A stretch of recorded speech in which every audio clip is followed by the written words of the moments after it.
Time Maker Voice, renungan untuk Angkatan Kerja Muda Kristen. Tema kali ini adalah pernikahan itu kudus.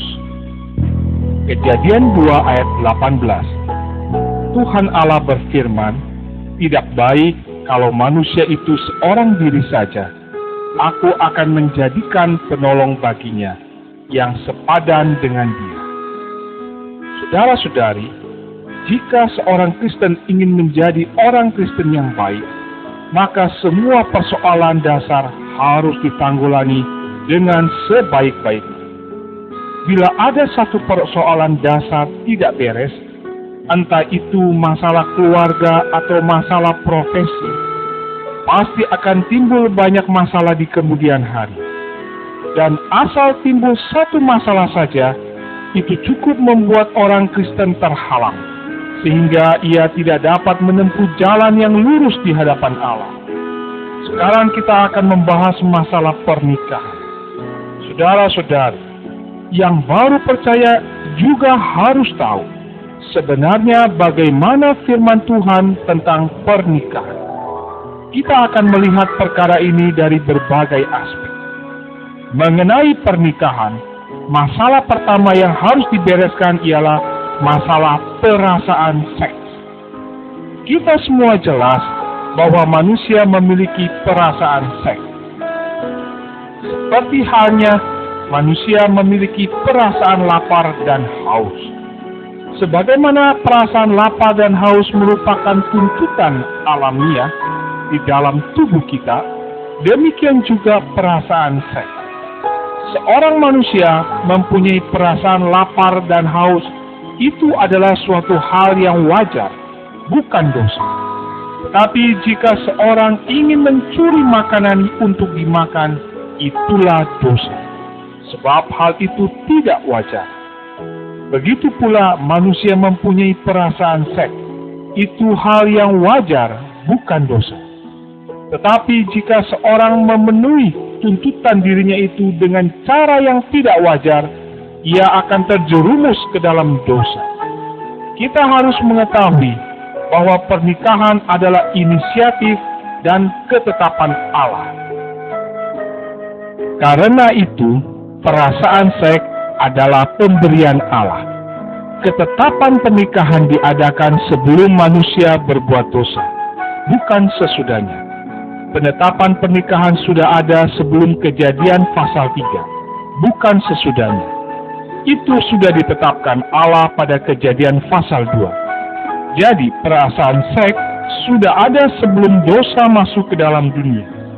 Sebab itu, adanya perasaan seks dalam diri manusia mutlak bukan dosa. Saudara-saudari, dalam perasaan ini tidak ada unsur dosa. Bahkan perasaan tersebut adalah ciptaan Allah. Untuk saudara-saudari yang baru percaya harus jelas terhadap masalah ini. Sepanjang perjalanan kita percaya Tuhan dan melayani Tuhan, kita pernah berkontak dengan banyak saudara-saudari muda.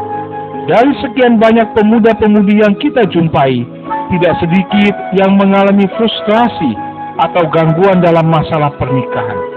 Karena mereka tidak mengerti ketetapan Allah, tidak jelas akan firman Allah, maka mereka menerima tuduhan-tuduhan hati nurani yang tidak pada tempatnya. Mereka mengira berdosa bila memiliki perasaan atau tuntutan tersebut. Ada orang muda yang lebih parah, yakni karena adanya perasaan seks ini, ia lalu meragukan pekerjaan Allah. Ketahuilah, konsepsi yang menganggap seks itu dosa adalah konsepsi paganisme. Kita harus memahami firman Allah dengan tepat. Sebagaimana seorang merasa perutnya lapar itu bukanlah dosa, demikian juga seorang memiliki tuntutan seksual itu bukan dosa, melainkan suatu perasaan alamiah. Surat Ibrani 13 ayat 4 mewahyukan kepada kita, hendaklah kamu semua penuh hormat terhadap perkawinan.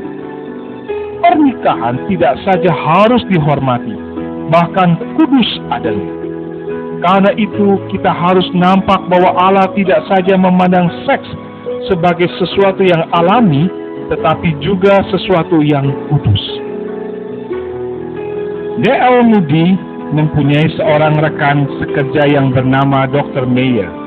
Ia banyak menulis buku-buku rohani yang sangat baik, khususnya yang bersifat pembinaan.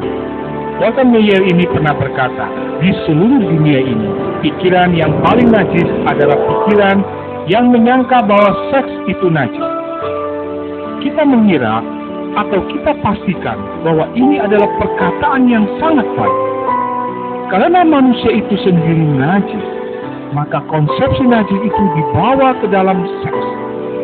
Kalau manusia ini bersih, segala perkara pada dirinya akan bersih pula. Sebaliknya, kalau manusia itu najis, semua perkara pada dirinya akan menjadi najis.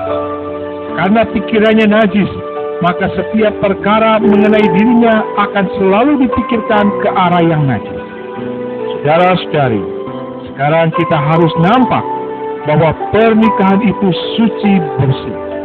Hubungan seksual yang ditetapkan Allah itu kudus, bersih, dan tidak najis.